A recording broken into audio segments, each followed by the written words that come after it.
दूसरे तरीके से अपने सवाल को पूछूंगा सुनील सुब्रमण्यम साहब से कि जो जियोपॉलिटिकल सिचुएशन है, कॉमर्स सेक्रेटरी ऑफिशियली कह रहे हैं कि यूएस के साथ तो ट्रेड डील बहुत जल्द हो जाएगी, डेडलाइन नहीं देना चाहते हैं। ईरान पे हमला करने की बात चल रही थी, अब जो संकेत मिल रहे हैं कि हमला नहीं करेंगे, जो बातचीत से वहाँ पर निपटा लिया जाएगा। तो ये सारे जो अभी के संकेत हैं वो अभी भी डरा रहा है बाजार को, या फिर लग रहा है कि नहीं सिचुएशन कंट्रोल में रहेगा, बहुत एक्सट्रीम पे नहीं जाएंगे ये लोग? नहीं, देखिए, स्पेशली इंडियन बाजार के लिए एफआईएस की बिकवाली जो हो रही है, उतना ज्यादा मैं जियोपॉलिटिकल अनसर्टेनिटी का नहीं मानता हूं। मैं मानता हूं कि उनको इंडिया स्पेसिफिक जो बात है, दो तीन है। एक है कि ट्रेड डील इंडिया के साथ साइन नहीं हो रही है, क्योंकि 40% एफआईआई अगर देश का हम स्प्लिट करें, इंडिया में जो एफआईआई पैसा आता है उसमें 40% अमेरिका से आता है। तो नेचुरली एक अमेरिकन फंड को या अमेरिकन फंड मैनेजर को वो अमेरिका के साथ ट्रेड डील का एक उसका महत्वपूर्ण ज्यादा होता है as far as India is concern, number one.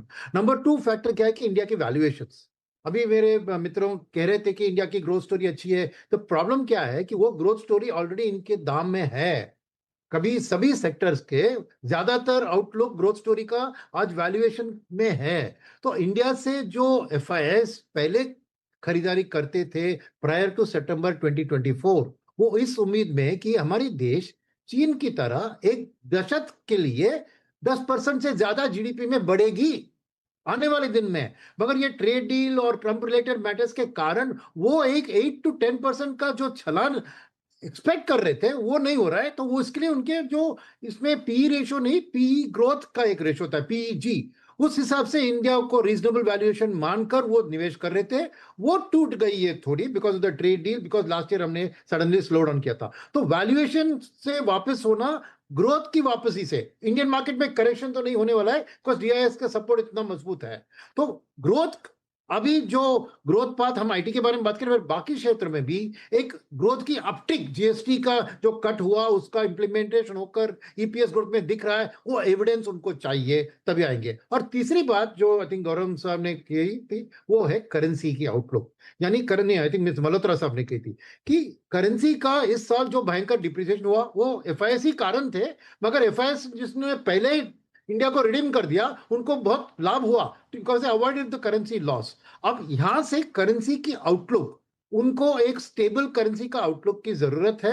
और वो कब और कैसे होगी? तेल का दाम को स्टेडी रहना चाहिए क्योंकि हम इंपोर्ट ज्यादा करते हैं उसको। और सेकंड है कि ये टैरिफ की सुलझाव, क्योंकि आरबीआई ने भी इस करेंसी को डिवैल्यू होने दिया क्योंकि 50% टैरिफ के अगेंस्ट वो एक डिफेंस था। अब ये ट्रेड डील साइन होती है, वापस ट्रेड डील पे आ रहा हूं, तो नेचुरली वो जरूरत नहीं होगी कि एक डिवैल्यूएशन रूपी का होना है, क्योंकि अब ये कॉम्पिटिटिवली हमारे बांग्लादेश, वियतनाम ऐसे कॉम्पिटिंग थे के साथ हमें हमारा करेंसी डिवैल्यू करना पड़ रहा है। तो ये तीन चीज है जो एफआईएस के मन में है। तो इसमें मैंने, अब देखिए, जियोपॉलिटिक्स का मैंने नाम ही नहीं लिया, क्योंकि जो ईरान के साथ हुआ है, ये हो रहा है, उसमें से जो पैसा इमर्जिंग मार्केट में नहीं जा रहा है, समझे, जियोपॉलिटिक्स, वो India as a small proportion of that. तो इंडिया स्पेसिफिक जो इमर्जिंग मार्केट के फंड के अंदर ही हमारा अलोकेशन नहीं मिल रहा है आज। जो 17% हमारा एमएससीआई का इमर्जिंग मार्केट इंडेक्स में शेयर है, उस हिसाब से एक्टिव फंड मैनेजर्स 14% ही डाल रहे हैं, 3% अंडरवेट है आज। तो इसीलिए मेरा मानना है कि इतना जियोपॉलिटिक्स का काम नहीं है जितना इंडिया स्पेसिफिक ये 3-4 इश्यूज है। लेकिन ये जो बड़ा इंटरेस्टिंग चीज़ कही आपने, जियो पॉलिटिक्स का नाम नहीं लिया, लेकिन जो नाम लिया उससे मेरे मन में सवाल उठा। दलजीत सिंह कोहली साहब इसका जवाब दीजिएगा कि इंडिया स्पेसिफिक जो 3 प्रॉब्लम की बात सुनील सर ने की, इसमें से ये तीनों प्रॉब्लम कब सॉल्व हो जाए ये कोई नहीं जानता है। हो सकता है आप सो के उठें, ट्रम्प साहब प्लेट लेके खड़े हो जाएं कि ये देखिए जी ये डील हो गई इंडिया के साथ। तो जो लोग शेयर बाजार में लॉन्ग टर्म के लिए जो है पैसा लगाना चाहते हैं, वो इन तीनों फैक्टर को हटने का इंतजार ना करें तो ज़्यादा बेहतर है, क्योंकि जितना गिरना था इससे बहुत ज़्यादा गिरावट आएगी। जब तक कि तीसरा विश्व युद्ध ना हो जाए तो उसकी संभावना भी कम है, जो इनकी बातों से लग रहा था सुनील साहब के। लक्ष्मण जी, बिल्कुल सही कहा आपने। ऐसे हम इंतजार करते रहेंगे तो पता नहीं वो कभी कब समय आएगा। तो ये वैल्यूएशन, कब समय निकल जाएगा? हाँ, समय निकल जाएगा। आई थिंक जो सबसे इम्पोर्टेंट पॉइंट है वो वैल्यूएशन का पॉइंट है। तो वैल्यूएशन में हमें समझना चाहिए कि जो हमारा फ्रॉथ था वो बहुत बड़ा फ्रॉथ जो है भी निकल चुका है। तो पिछले 1-1.5 साल की जो करेक्शन हुई है, वो काफी बड़ा फ्रॉड निकल चुका है। अ, हम हमेशा रिलेटिवली दूसरी कंट्रीज से इमर्जिंग मार्केट्स में हमेशा महंगे रहे हैं और उसका बहुत बड़ा रीजन है कि हमारे यहाँ की जो क्वालिटी ऑफ अर्निंग्स है वो काफी बेहतर है। तो अगर आप पिछले 20-25 साल का ट्रैक रिकॉर्ड देखेंगे तो केवल इंडिया और यूएस 2 कंट्री ऐसी हैं जहां पर more than 50% of their in top companies earn 20% of ROE. तो बाकी अगर ये डेटा चेक करेंगे तो बाकी जो रिलेटिव कंट्रीज हैं उनका आरओई काफी कम है। तो that means our quality of earning is much better. इसके लिए वी डिजर्व दैट प्रीमियम। हाँ, वो थोड़ा प्रीमियम ओवर हो गया था पिछले जब बहुत तेज रैली चल रही थी 24 वगैरह में, तो वो काफी करेक्शन हो गया है। प्लस हमारा जो रिलेटिव टू अदर जैसे चाइना या और इमर्जिंग मार्केट से जो प्रीमियम बढ़ गया था एमएससीआई में, वो भी काफी अभी रीजनेबल लेवल पे आ गया है। तो आई थिंक ये जो वैल्यूएशन फटीग है ये काफी हम क्लोज आ गया है खत्म होने के। अभी सिर्फ आई थिंक जो एक ट्रिगर पॉइंट है वो सेंटिमेंट जो है वो हावी है। और ये जो ट्रेड डील को जो इतना बड़ा इश्यू बना के रखा है तो एक्चुअली वो फंडामेंटली शायद इतना बड़ा नहीं है जितना बड़ा उसका न्यूज फ्लो और हेडलाइंस में ज्यादा रहता है। तो उसकी वजह से जो आपका माइंड सेट है, माइंड शेयर जो है वो ज्यादा उस पर जाता है।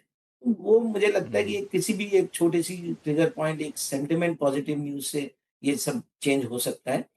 We are very comfortable now on valuation. Growth भी अभी अगर आप देखें तो Q2 से नंबर्स में भी ग्रोथ दिखना शुरू हो गई है। Q2, Q3 और 4 में हमारा अनुमान है कि काफी बेटर होगा।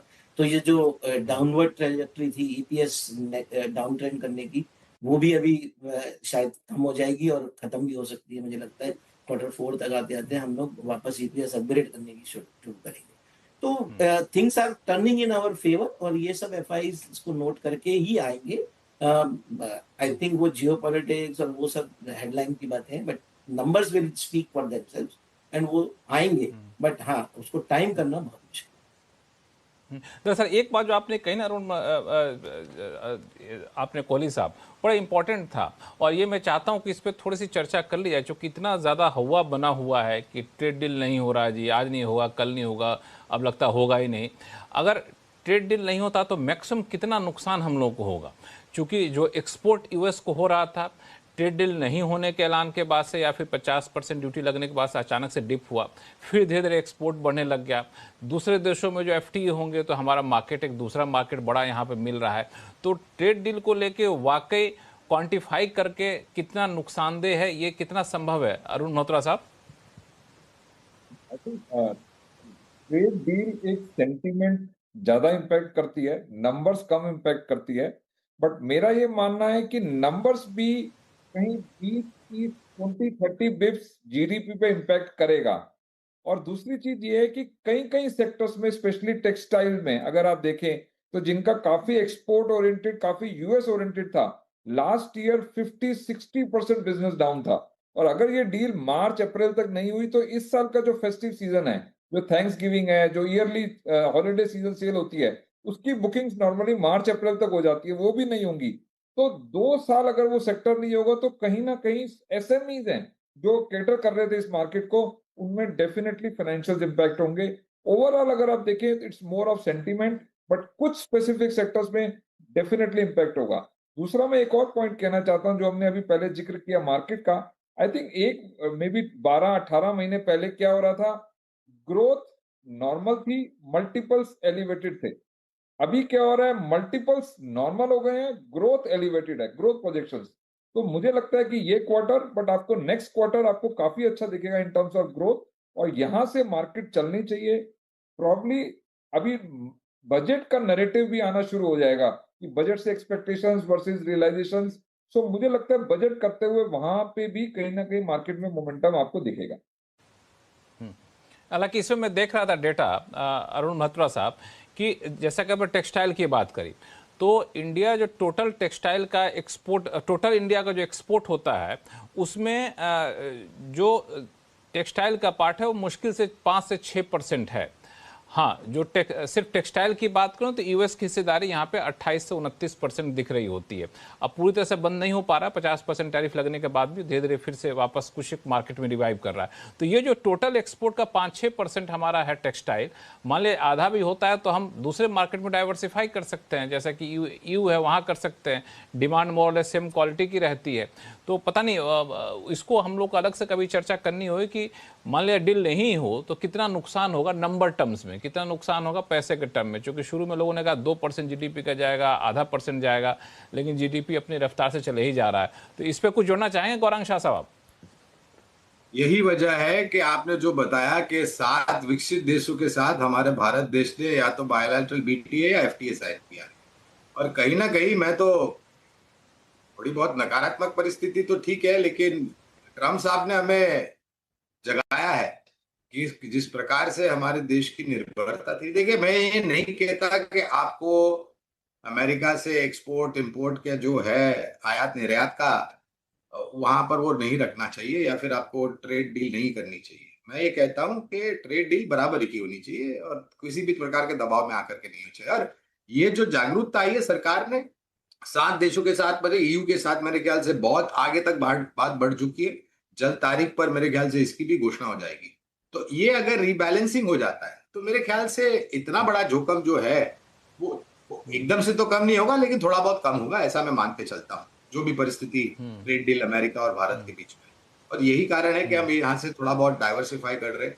न्यूजीलैंड हो गया, ऑस्ट्रेलिया हो गया, मिडिल ईस्ट हो गया, अफ्रीकन कंट्रीज हो गई, सर्टन यूरोपियन कंट्रीज में मेरे ख्याल से 3 या 4 के साथ तो मेरे ख्याल से हस्ताक्षर हो चुके हैं। पूरे यूरोपियन के साथ तो मेरे ख्याल से बहुत जल्द हो जाएगा। तो ये एक सकारात्मक बात है और मेरे ख्याल से 3-4 कंट्री ये के साथ हुआ, जिसको एफ्टा कहते हैं, जिसमें स्विट्जरलैंड वगैरह उनके साथ हो गए हैं। बाकी की जो 27 कंट्री उनके साथ ये 27 जनवरी को होने की संभावना जताई जा रही है, क्योंकि 26 को उनके प्रेसिडेंट आ रहे हैं, ये 26 जनवरी परेड के चीफ गेस्ट बन के। तो ये अपने आप पे बड़ा, चूंकि इसको मैं देख रहा था कि इसको मदर ऑफ ऑल डील कहा जा रहा है। 27 देश मिल करके अपना मार्केट यहाँ पे खोलेंगे और टेक्सटाइल, लेदर, जेम्स ज्वेलरी, एक बड़ा मार्केट वहां पे जाएगा। सुनील सोने सब कुछ ऐड करना चाहते हैं बात में मैं कह रहा था कि कल या परसों सेबी चेयरमैन ने भी बताया कि वॉरेन बुफे इंडिकेटर, यानी market cap to GDP ratio 130% बढ़ गई है, और वो वार्निंग सा बता रहे थे। तो वैल्यूएशन की बात उठाई तो वो मुझे याद आई कि हेडलाइन में था कि SEBI chairman says valuation is at thing at 130% of GDP. तो वही बात मैं रिमाइंड करना चाह रहा था कि कुछ इंडिकेटर से वो वैल्यूएशन अभी भी सस्ते नहीं दिख रहे। तो वो एक बात है। मगर दूसरी बात जो इस ट्रेड डील के बारे में मैं कहना चाहता था कि देखिए, अरुण जी, आ रहा हूं आपके पास में। हमने डिफेंस बहुत अच्छा किया है यूएस टैरिफ के ना होने से, राइट। मगर ग्रोथ का पार्ट क्या है ना, क्या कम textile, gems and jewellery, leather, इन्हीं चीजों के ऊपर हम एक 10% जीडीपी ग्रोथ कर सकते थे? बिल्कुल नहीं। ये इंपॉर्टेंट हिस्सा है, यहाँ पे था मार्केट शेयर, वो गुम हो रहा है, तो उसको डिफेंस हमने यूरोप और अदर कंट्री से करा है। मगर रियली देखें, US is 25% of world GDP, और एक देश जो उसका 90,000 है पर कैपिटा इनकम, तो पोटेंशियल उधर है बाकी चीजों को एक्सपोर्ट करने की, वो हम खो रहे हैं। Trade deal doesn't happen. तो ये फ्यूचर अपॉर्चुनिटीज की बात है, नॉट अबाउट एग्जिस्टिंग डिफेंस हम अच्छी तरह कर रहे हैं। जैसे गौरव साहब ने कहा, बिल्कुल हम डिफेंस अच्छा करें, इसलिए जीडीपी को हमने गिरने नहीं दिया। मगर जो potential to reach double digit GDP growth है, वो खाली इस नहीं होगा मेरे ख्याल में। उसमें डेफिनेटली नई टेरिटरीज फॉर एक्सपोर्ट, मैन्युफैक्चरिंग के लिए हमें ढूंढकर एक्सपोर्ट करना चाहिए। जो यूएस होता तो आसान होता, यूएस नहीं है तो और मुश्किल होगा और वक्त लगेगी। हाँ, लेकिन आपने सही कहा कि इसको एक अवसर के तौर पे हम लोगों ने देखा। अब बहुत सारी चीज़ों को ऐसे किया जिसको करने में साल लग जाते हैं, वो महीने में करके हम लोगों ने यहाँ पे तैयार। अरुण मल्होत्रा साहब को जोड़ना चाहता, अरुण जी, फिर दूसरे मुद्दे पे चलेंगे हम। लक्ष्मण जी, एक पॉइंट और कहना चाहूंगा, जो सुनील जी ने कहा उसके एक्सटेंड करूंगा कि US is a big market, $31 trillion की मार्केट जीडीपी है।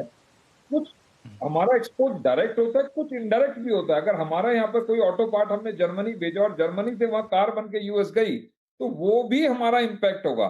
इसलिए हम ये कहें कि इससे नंबर्स इंपैक्ट नहीं हो रहा, मैं उस बात पे नहीं हूं। मैं ये कहता हूं कि यूएस से trade deal is a very important significant part if India has to grow going forward.